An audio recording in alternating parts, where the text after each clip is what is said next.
విజయవాడలో ఉద్రిక్తత నెలకొంది. కాలు ఆపరేషన్ కోసం సన్ రైజ్ ఆసుపత్రిలో చేరిన వ్యక్తి డాక్టర్ల నిర్లక్ష్యం వల్ల మరణించాడని ఆరోపిస్తూ బంధువులు ఆందోళనకు దిగారు. ఆసుపత్రి వద్ద పెద్ద ఎత్తున నిరసనలు తెలుపుతున్నారు. బంధువులు తమకు న్యాయం చేయాలని డిమాండ్ చేస్తున్నారు. కేవలం డాక్టర్ల నిర్లక్ష్యం వల్లే ఈ దుర్ఘటన జరిగిందని వారు తీవ్ర ఆవేదన వ్యక్తం చేస్తున్నారు. ఇక ఇదే అంశానికి సంబంధించి మోర్ అప్డేట్స్ మా AP input editor Narendra live ద్వారా అందిస్తారు. నరేంద్ర, అక్కడ సిచ్యువేషన్ ఎలా ఉంది? కుటుంబ సభ్యులు ఏమంటున్నారు? ఎవరైతే ఇక్కడ కాలు ఆపరేషన్ వచ్చి కాలు గాయమైన నుంచి చనిపోయినటువంటి వ్యక్తి ఉన్నారో ఆయన తరపు కుటుంబ సభ్యులు కానీ బంధువులు కానీ పెద్ద ఎత్తున ఆందోళన చేస్తున్నారు. శవాన్ని కూడా యాజమాన్యం దొడ్డిదారిలో బయటికి పంపించేటువంటి ప్రయత్నం చేస్తున్నట్టు గొడవ మొదలైంది. అక్కడి నుంచి బంధువులంతా ఇక్కడ చేరి పెద్ద ఎత్తున ఆందోళన చేస్తూ ఉన్నారు. ఇప్పుడు మనం ఉన్నాం, మనతో పాటు వారి కుటుంబ సభ్యులు, బంధువులు, అదే విధంగా స్థానికులంతా కూడా ఇక్కడికి వచ్చి ఆందోళన కొంతమంది కూడా ఉన్నారు. వాళ్ళని దృష్టి చేద్దాం.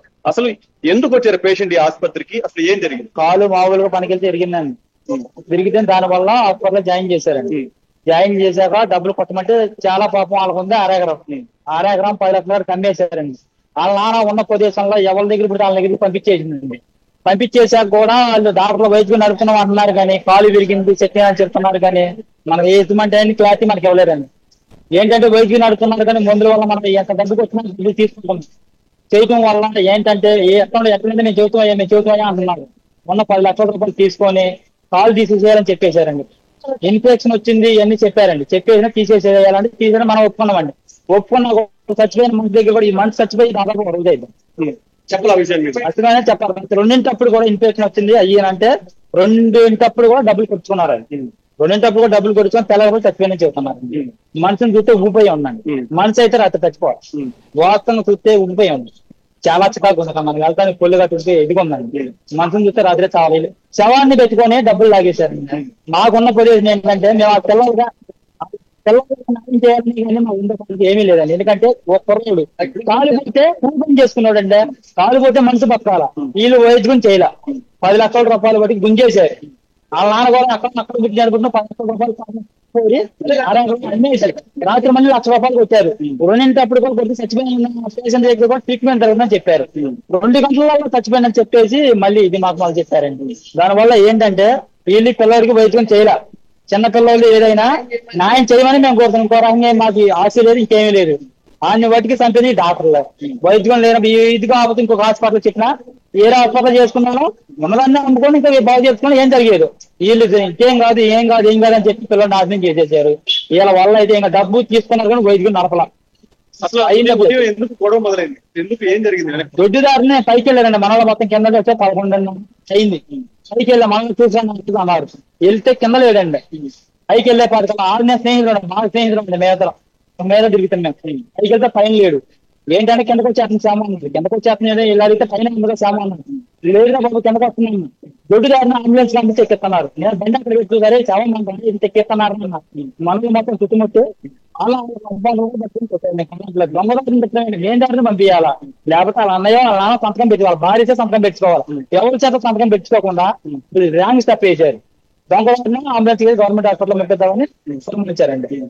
అంటే నేను అందరూ వెళ్ళిపోయి మన వాళ్ళు మొత్తం తిరగండి ఆయన కూర్చొని చాలా తప్పుంది. దొంగదారిని అంబులెన్స్ పంపించి గవర్నమెంట్ హాస్పిటల్ తీసుకెళ్ళిపోవాలని ప్లాన్ వేసారు. ప్లాన్ వేసి చాలా చేస్తే మనల్ని మొత్తం వద్ద మళ్ళీ పైన మీ శామం అన్నారు. పైన ఆడందంటే పైన చూస్తే పైన చేసాము.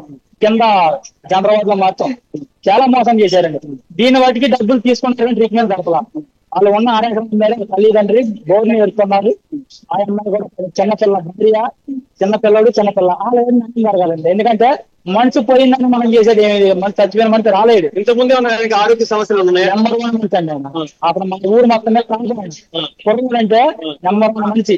మా మీద మంచోడు. ఎందుకంటే మేము ఎంతమంది చెప్పాల కుర్రలు మంచోడు. కాకపోతే వీళ్ళు చేతిలో వీళ్ళే చంపేశారు. వైద్యం చేయరా, డబ్బులు కొట్టుకున్నారు. వైద్యం అనేది నడపలా. డబ్బులు 1 లక్ష 2 లక్షలు 2 లక్షలు నాన్న కూడా రోడ్డు మీద పడి లేనో పుట్టించి కట్టించండి.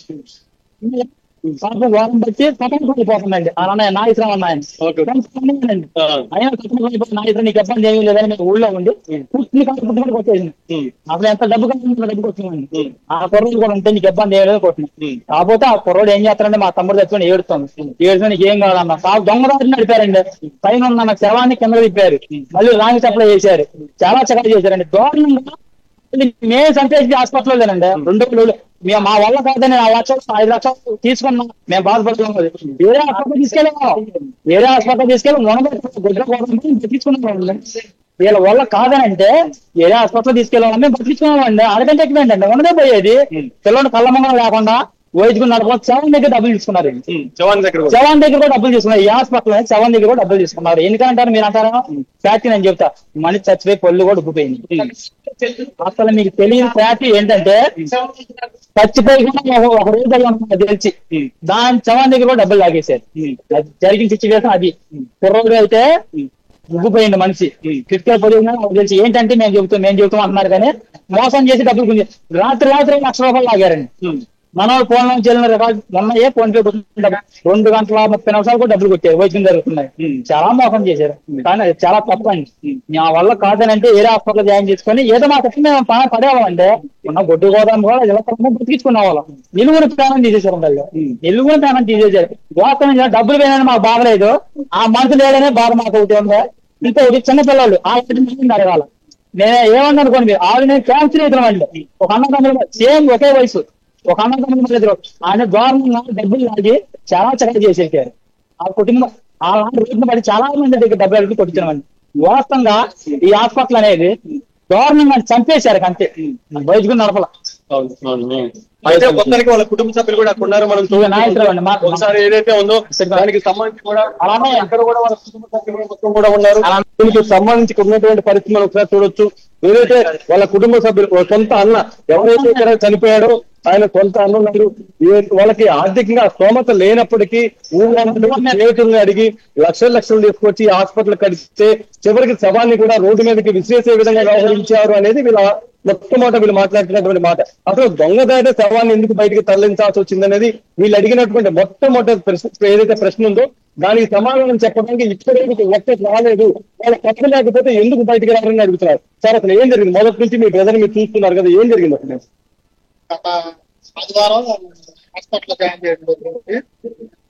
జాయిన్ చేసే ముందు ఆపరేషన్ చేయాలన్నప్పుడు దానికి 60 to 70% మనకి కాల్ సరిగా అవడానికి అవకాశం. లైఫ్ రిస్క్ గురించి మనకు చెప్పలేదు.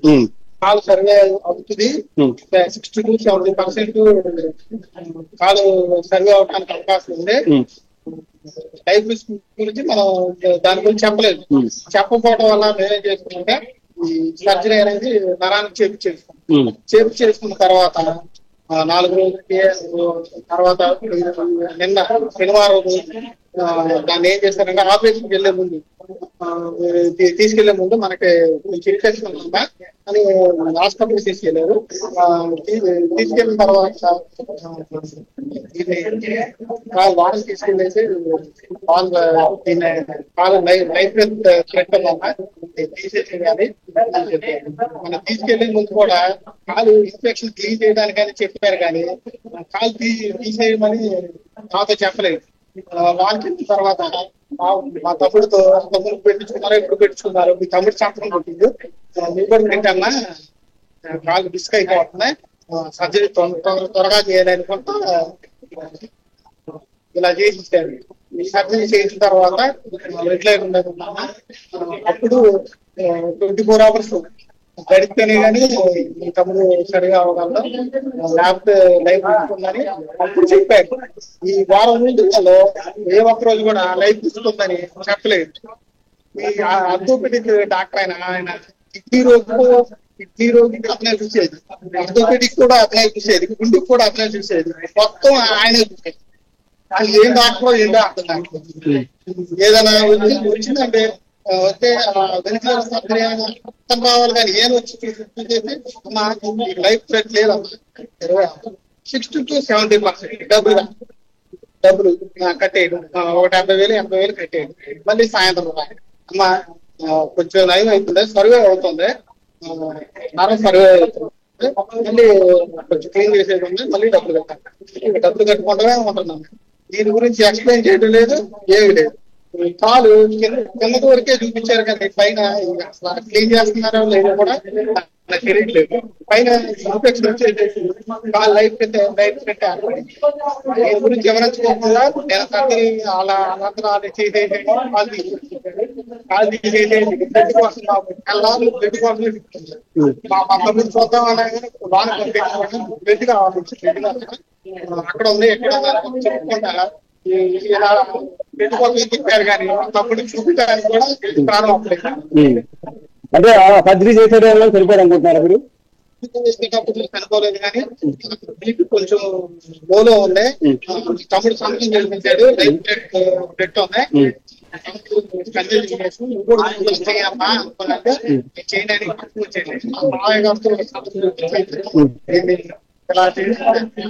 చేయడానికి వచ్చేది. అసలు ఏంటి శవాన్ని ఎందుకు వెనక తీసుకెళ్లే ప్రయత్నం చేశారు? ఎందుకని అట్లా ఏం చేస్తారంటే నరేంద్ర కుమార్ అనే ఇట్లా ఒక 5-6 కన్ఫ్లిక్ట్ అయినట్టు మీకు అన్నింటికి అర్థం చూస్తున్నారు. దీన్ని తప్పించుకోవడానికి వెనక నుంచి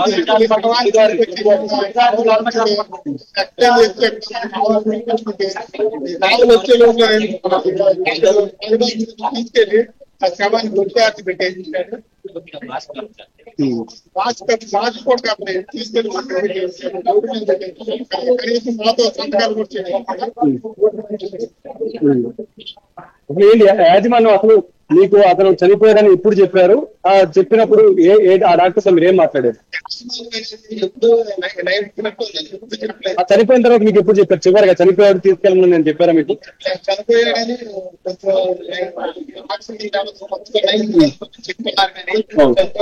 చేశారు.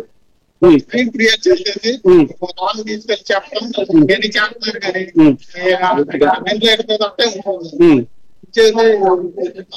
రిస్క్ లో ఉన్నాయి, రిస్క్ లో ఉన్నారు చెప్పుకుంటూ వస్తున్నారు కానీ చనిపోయాడని చెప్పలేదు. కానీ 7 గంటల తర్వాత చనిపోయాడమ్మా అని కూడా నిజంగా గాయం చనిపోయేంత తీవ్రమైన గాయమేనా? గాయం అనేది తీవ్రమైన గాయం కాదు కానీ సర్జరీ అనేది నరానికి చేయడం వల్ల మనకి ఇక్కడ నుంచి తీసేస్తేనే సర్వే అవకాశాలు ఈ కింద నరానికి సెట్ చేయడం వల్ల ఈ లైఫ్ థ్రెట్ ఆడతారు. పైన ఇన్ఫెక్షన్ అనేది క్లీన్ చేయకుండా కింద చూసుకుంటే ఇవన్నీ చూసుకుంటే లైఫ్ థ్రెట్ ఆడతారు చనిపోయడం. ఏంటి మీరు ఫైనల్ గా ఇక్కడ యాజమాన్యాన్ని ఏం కోరుకుంటున్నారు? డాక్టర్ అసలు ఇస్తున్నాడో కూడా తెలియదు. సస్పెండ్ చేసి మిగతా ప్రాణాలని ఇలా కాపాడాలని ఏ విధమైన పెళ్ళోళ్ళు ఉన్నారు.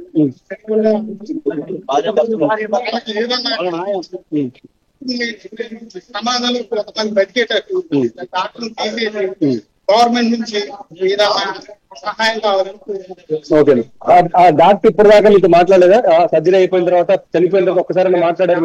చనిపోయిన ఫోన్ లో మాట్లాడుతున్నాడు. ఇక్కడికి వస్తే ఫోన్ లో మాట్లాడి ఫోన్ లో మాట్లాడి చెప్పాలి. ఫోన్ లో ఉంది తీసుకెళ్తుంటామా కొన్ని చెప్తున్నారు కానీ వచ్చి మనకి చెప్పలేదు. అక్కడ లోన్ ఉండడం వల్లే డ్యూటీ డాక్టర్ వెళ్ళి చేయడం కానీ మిగతా డాక్టర్ గారు ఎక్స్ప్లెయిన్ చేయలేదు. ఈయనగా ఒక 8 మంది ప్రశ్నలు వచ్చాయి. కిడ్నీకి ఇతనే, ఆర్థోపెడిక్స్ అయినా, గుండె డాక్టర్ అయినా మొత్తం ఇతనే నరేంద్ర కుమార్. మరి అతని గవర్నమెంట్ తీసేసి మిగతా జనాల్ని కాపాడాలని కోరుకుంటున్నాం. Okay okay okay. మా తమ్ముడు చనిపోయాడు. మా తమ్ముడు చనిపోయాడు, మిగతా వాళ్ళు కూడా చనిపోకూడదని నరేంద్ర కుమార్ డాక్టర్ ఏందో కూడా తెలియదు. ఆ పిల్లలు మాకు అవ్వాలండి.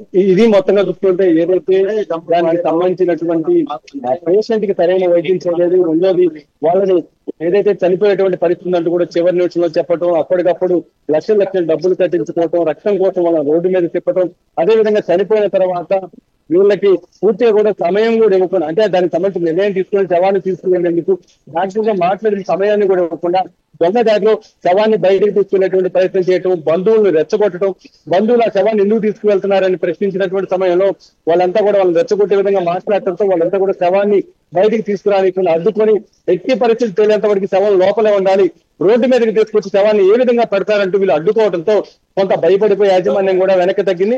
ఏదేమైనప్పటికీ దీనికి సంబంధించి ఇన్ని గంటలు గడిచిన పేదవాళ్ళం కాబట్టి, కూలి చేసుకునే వాళ్ళం కాబట్టి మమ్మల్ని మాకు న్యాయం జరిగేటువంటి పరిస్థితి లేదంటూ కూడా వీళ్ళు ఆందోళన వ్యక్తం చేస్తున్నారు. దీనికి సంబంధించి కూడా ఇప్పటివరకు కనీసం దీని మీద ఎవరు ఇంత పెద్ద విజయవాడలో కనీసం ఎవరు స్పందించలేదంటే దీని వీళ్ళకి ఉన్న పలుకుబడి ఏ విధంగా ఉందో కూడా మనం అర్థం చేసుకోవచ్చు అంటూ వీళ్ళంతా కూడా మాట్లాడుతున్నటువంటి పరిస్థితి ఉంది.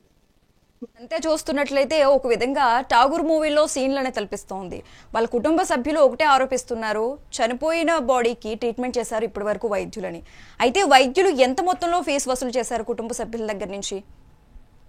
ఇప్పటి వరకు ఏదైతే మొత్తం ఒకసారి వాళ్ళ మాత్రం తెలుసుకునే ప్రయత్నం చేద్దాం. మొత్తం మీరు పేషెంట్ ఇక్కడికి వచ్చినప్పటి నుంచి ఇప్పటి దాకా సుమారు ఎంత డబ్బు కట్టారు? 6 లక్షల దాకా కట్టాము. 6 లక్షల దాకా కట్టాము. అంత స్తోమత ఉందా మీకు? స్తోమత లేదు. ఉన్న పొలాన్ని కూడా అమ్ముకొని పే చేయడం జరిగింది. మన సరిగా అవ్వాలంటే ఉన్నది కాబట్టి పొలాన్ని కూడా అమ్ముకొని హాస్పిటల్ యజమానికి ఎల్ఓసి ఉన్నా గానీ, ఆరోగ్యశ్రీ ఉన్నా గానీ ఈ హాస్పిటల్లో అనేది పెట్టడం లేదమ్మా. రిస్క్ లో ఉంది కాబట్టి సర్జరీ అనేది 2 గంటలు ఆఫ్ చేయాలి. ఆరోగ్యశ్రీ ఎల్ఓసి ఉంటే తర్వాత పెట్టుకుని కానీ పెట్టుకుంటానికి లేదమ్మా, తర్వాత పెట్టుకుంటుంది అని చెప్పారే కానీ ఎల్ఓసి గురించి మాట్లాడలేదు. ఇక డబ్బులు పెట్టించుకుంటాను బట్టి రోజుకి 70,000 80,000 పే చేసుకుంటాం. ఇదే సంగతి. చనిపోయే ముందు కూడా ట్రీట్మెంట్ జరిగిందో లేదో కానీ ఆ రోజు కూడా 20-30,000 పెట్టించేసేసుకోండి. ఓకే, ఇది మనం చూసాం కదా, దగ్గర కొన్ని లక్షల రూపాయలు ఇది పేషెంట్ తరఫున బంధువుల నుంచి, కుటుంబ సభ్యుల నుంచి ఈ హాస్పిటల్ వసూలు చేసింది. సక్రమంగా వైద్యం జరగలేదు, నిర్లక్ష్యం వల్ల మాత్రం ఇలా జరిగిందంటూ వీళ్ళంతా కూడా ఆందోళన వ్యక్తం చేస్తున్నారు. ఇక్కడ ఉదయం నుంచి కూడా వీళ్ళంతా కూడా ఒక పక్క దీనికి న్యాయం జరగాలి, దీనికి సంబంధించి కారణం ఏంటో మాకు తెలియాలి, అసలు ఎందుకు చనిపోయాడని వీళ్ళు ప్రశ్నిస్తూ ఉన్నారు. కానీ ఇక్కడ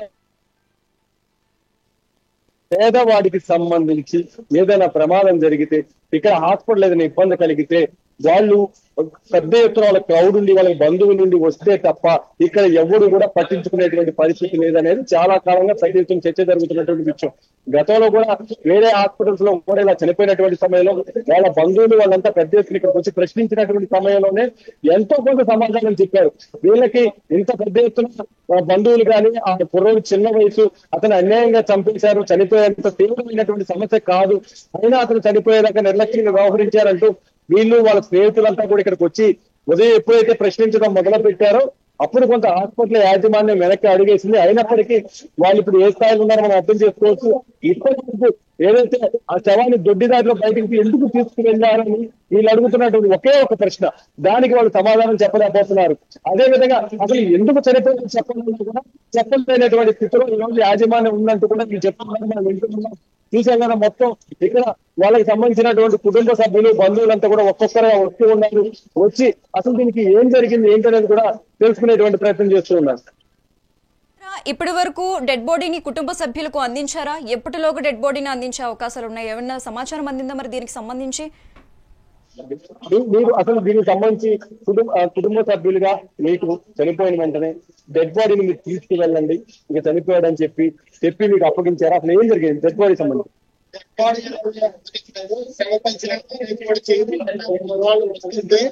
దొడ్డిదారిని తీసుకెళ్లి పక్కన పెట్టేసి రోడ్డు మీద తీసుకెళ్ళిపోతున్నారు. దీన్ని ప్రశ్నించగా శవాన్ని తీసుకెళ్ళిపోవాలి, ఇక్కడ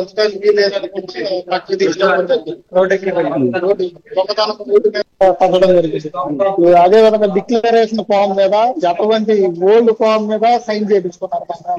ఏది ఆపరేషన్ జరిగే ముందు డిక్లరేషన్ ఫామ్ మీద అసలు ఎటువంటి ఏమి లేకోకుండా సంతకం చేయించుకున్నారు. వెళ్ళే ముందు మేము లైఫ్ థ్రెట్ లో ఉన్నాం కాబట్టి సంతకం పెడితేనే ఈ సర్వే అవుతున్నామని భయం సంతకం చేయడం జరిగింది. దాని మీద కూడా ఏమి లేకుండా ఓల్డ్ ఎంటీ పేపర్ మీద సంతకం చేసుకోవడం జరిగింది. చూసారు కదా, ఇది చాలా మంది కూడా ఏదైతే వాళ్ళ బంధువులు కానీ కుటుంబ సభ్యులు కానీ ఆసుపత్రిలో ఉన్నప్పుడు, ప్రాణాపాయ స్థితిలో ఉన్నప్పుడు వాళ్ళు డాక్టర్లు కానీ యాజమాన్యం కానీ ఏది చెప్తే అది చేసేటువంటి పరిస్థితి ఉంటుంది. ఎందుకంటే ఆ నిమిషం ప్రాణాన్ని కాపాడుకుందాం, కుటుంబ సభ్యుల్ని జాగ్రత్తగా ఇంటికి తీసుకువెళ్దామని వాళ్ళు ఏం చెప్తాది, ఎంత డబ్బు అడిగితే అంత డబ్బు కడతారు. అదే విధంగా వాళ్ళు ఎక్కడ సంతకాలు పెట్టమంటే అక్కడ పెట్టేటువంటి పరిస్థితి. ఎందుకంటే ఏదో ఒకటి చేసేసి వీళ్ళే ప్రాణాలు కాపాడగలుగుతారు. మనం ఇప్పుడు చివరి నిమిషం ఎక్కడ తీసుకెళ్ళినా వాళ్ళు బతికించుకోలేమనేటువంటి భయంతో వాళ్ళు ఏం చెప్తారు చేసేటువంటి పరిస్థితి. ఇక్కడ కూడా వీళ్ళు చెప్తుంది మనం విన్నాం కదా, ఖాళీ పేపర్ల మీద సంతకాలు పెట్టించుకున్నారు. చాలా మంది ఈ విషయాన్ని బయటకు వచ్చి చెప్పలేనటువంటి పరిస్థితులు ఇక్కడ ఏదైతే ఈ పేషెంట్ కి సంబంధించినటువంటి బంధువులు చెప్తున్నారు. మనం ఈ విషయాలు కూడా ఒక్కసారి ప్రభుత్వ యంత్రాంగం కూడా దృష్టి పెట్టాల్సినటువంటి అవసరం ఉందంటూ ఇందాక నుంచి కూడా చాలా మంది మన దగ్గరకు వచ్చి చెప్పినటువంటి పరిస్థితి. ఆ చివరి నిమిషంలో వాళ్ళు ఖాళీ పేపర్ల మీద సంతకాలు పెట్టించుకోవడం. రెండోది, పేషెంట్ లోపలికి వెళ్ళిన తర్వాత నీకు ఇబ్బంది ఉంది, నువ్వు సంతకం పెట్టిన చేస్తా ఉంటూ పేషెంట్ చేత కూడా ఆ చివరి నిమిషాలు చివరి క్షణాల్లో సంతకాలు పెట్టిస్తున్నారు. అదే విధంగా పేషెంట్ పెట్టాడు మీరు కూడా పెట్టినట్టు పేషెంట్ ని వీళ్ళని మాట్లాడుకునేటువంటి అవకాశం ఇవ్వకుండా వాళ్ళతో సంతకాలు పెట్టిస్తున్నారు అనేది మీరు చెప్తున్నటువంటి మాట. మనం దీన్ని చాలా పూర్తిగా కూడా వాళ్ళు చెప్తున్న అర్థం చేసుకోవచ్చు. వాళ్ళకు ఉన్నటువంటి ఆ నిమిషంలో వాళ్ళకు ఉన్నటువంటి ప్రెజర్ ఏదైతే ఉంటుందో, భయం ఏదైతే ఉంటుందో, ఆందోళన ఏదైతే ఉంటుందో దాన్ని వాళ్ళు చాలా చక్కగా వాడుకున్నారు. వాడుకొని వాళ్ళకి ఇబ్బంది లేకుండా ఖాళీ పేపర్ల మీద సంతకాలు పెట్టించుకొని పూర్తిగా కూడా ఈ విధంగా వాళ్ళు పకడ్బందీగా మా దగ్గర అన్ని ఉన్నాయి, మీరు సంతకాలు పెట్టారనేటువంటి ప్రొజెక్ట్ చేసేటువంటి ప్రయత్నం చేస్తున్నారు అనేది వీళ్ళు చెప్తుంది.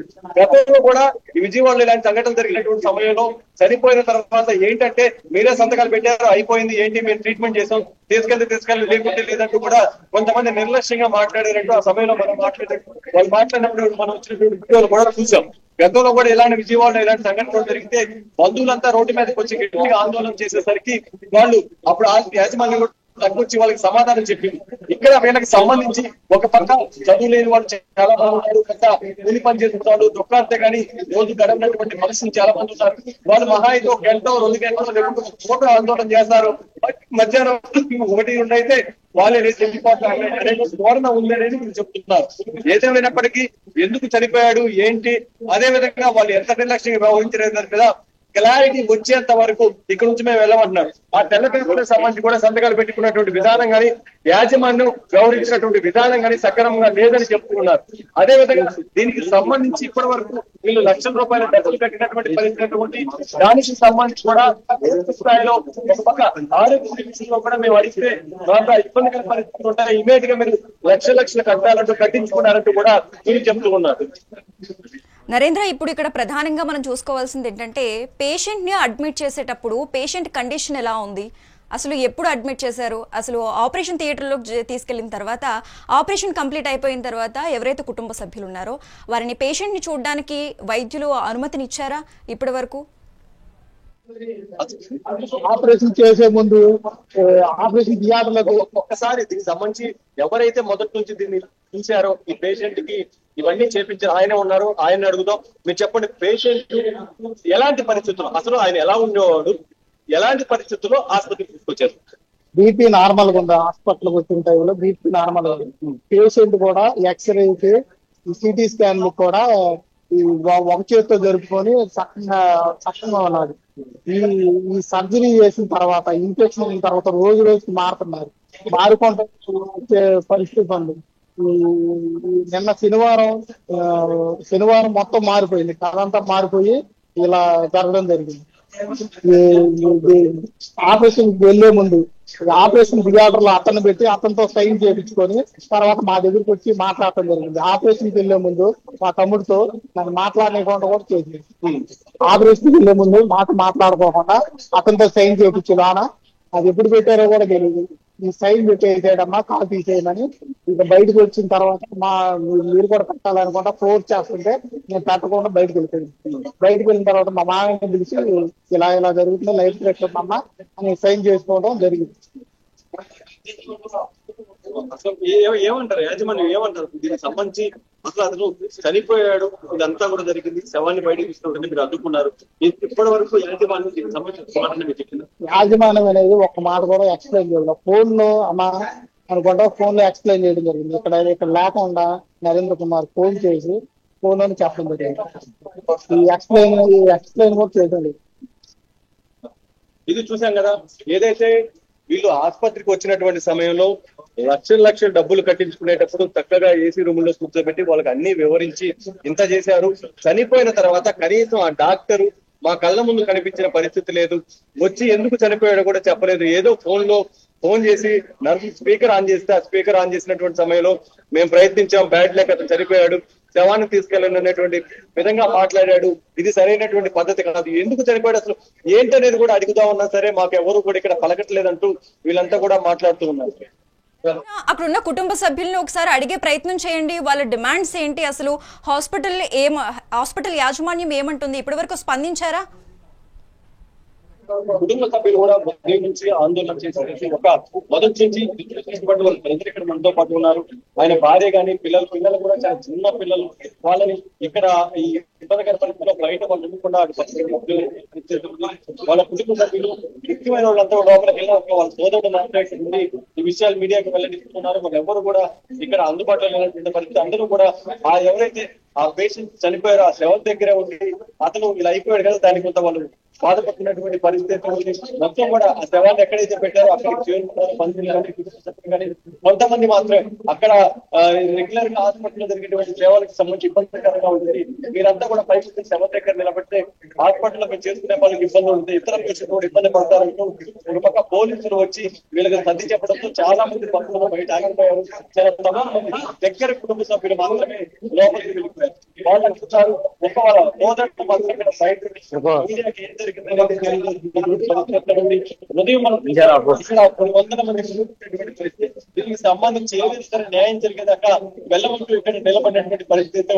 ఇప్పుడు ఇక్కడ వెయిట్ చేస్తున్నారు, ఎప్పుడు యాజమాన్యం బయటకు ఏం చెప్తారు, దీనికి సంబంధించి వాళ్ళు ఏదైనా సరే యాజమాన్యం క్లారిటీ ఇస్తే దాన్ని తగిన విధంగా మాట్లాడి దానికి సంబంధించి కూడా న్యాయం జరిగితే శవాన్ని కూడా తీసుకువెళ్ళేందుకు సిద్ధంగా ఉన్నామని చెప్తున్నారు.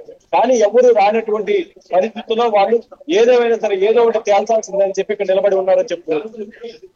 ఈ డాక్టర్ నిర్లక్ష్యం వల్ల ఇతర పేషెంట్లు కూడా ఇబ్బంది లేకోకుండా మాకు ఏ విధమైన అన్యాయం జరిగిందో మిగతా వాళ్ళు కూడా అన్యాయం జరగకుండా మిగతా వాళ్ళు కూడా ఇలాంటి సమస్యల వల్ల ఇరుక్కొని చనిపోయే అవకాశం ఉంది. కాబట్టి ఆ డాక్టర్ ని మిగతా యాజమాన్యాన్ని గవర్నమెంట్ ఏదో విధంగా సస్పెండ్ చేసి ఉండాల్సిందిగా కోరుతుంది. ఇది మొత్తంగా అయితే దీనికి సంబంధించి మొత్తంగా ఈ మృతదేహాన్ని కూడా ఇక్కడి నుంచి తరలించేది లేదంటే వీళ్ళు ఆందోళన చేస్తున్నారు. మరి కాసేపట్లైనా సరే యాజమాన్యం వస్తుంది, యాజమాన్యం వచ్చి దానికి సంబంధించి పూర్తిగా కూడా క్లారిటీ ఇస్తే మేము మృతదేహాన్ని తీసుకువెళ్తామంటూ కూడా వీళ్ళు చెప్తూ ఉన్నారు.